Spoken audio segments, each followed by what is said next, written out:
Something is lurking in the water. Do you see it?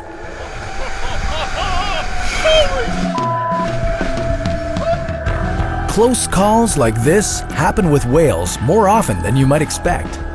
And although the people in these videos got away relatively unscathed, there's no denying that they were just meters away from being a whale's lunch. But what would happen if they hadn't been so lucky? Could a human body survive being swallowed by a whale? Has it ever happened before? This is What If, and here's what would happen if you were swallowed by a whale. If you've never seen a whale up close, it's hard to comprehend just how monstrous they can really be. To put it in perspective, the blue whale is the largest animal on the planet. Its tongue alone weighs as much as an elephant, and it can fit anywhere between 400 and 500 people in its mouth. But we wouldn't have to worry about one of these guys swallowing us anytime soon, because their anatomy makes it nearly impossible. Instead, we should be more concerned with their smaller cousins, sperm whales. In 1891, reports emerged that a man had been swallowed by one of these whales. And although he lived to tell the tale, he would never be the same again. According to the story, James Bartley was swallowed when a whale attacked his ship, and he wasn't retrieved until the following day. When the crew found and killed the whale, they quickly brought it on board their ship and cut it open, revealing an unconscious but very alive James Bartley. His face and arms were bleached white, and he was blind, all thanks to the stomach acids of the whale. However, as the years went by, people started poking holes in this story and questioned whether James had really been swallowed by a whale. I mean, wouldn't the stomach acids do more damage than just bleaching his skin?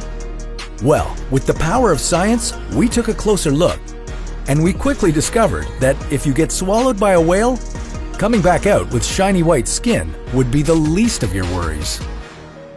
Okay, so the first thing you'd have to worry about once you were swallowed would be getting shredded to pieces by the sperm whale's impressive set of teeth. Each tooth is approximately 20 centimeters long. That's about the length of an average chef knife, and whales have anywhere from 40 to 50 of these. Let's say you're lucky enough to make it past all of them. Next, you'd begin your descent down the throat. Not only would it be dark and slimy down here, but you'd also find it hard to breathe due to the lack of oxygen and an increase in methane gas. As the whale's throat muscles constricted in and out to help force you down, you'd also start to feel hydrochloric acid beginning to eat away at your skin. I know what you're thinking.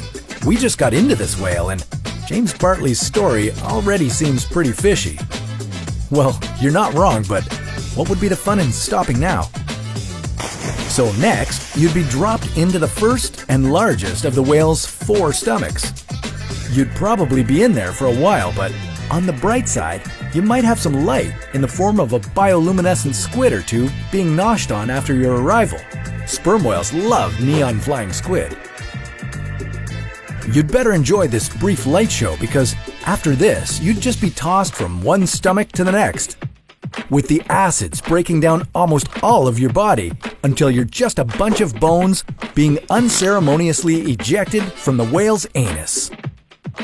So yeah, it's pretty safe to say that there's no way you could be swallowed whole by a whale and live to tell the tale.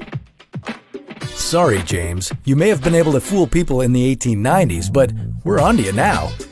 As vast as they are and as monstrous as they might seem to us, whales actually have no interest in eating humans. And if they could talk, they would probably make a point of telling us that. But that's a topic for another What If.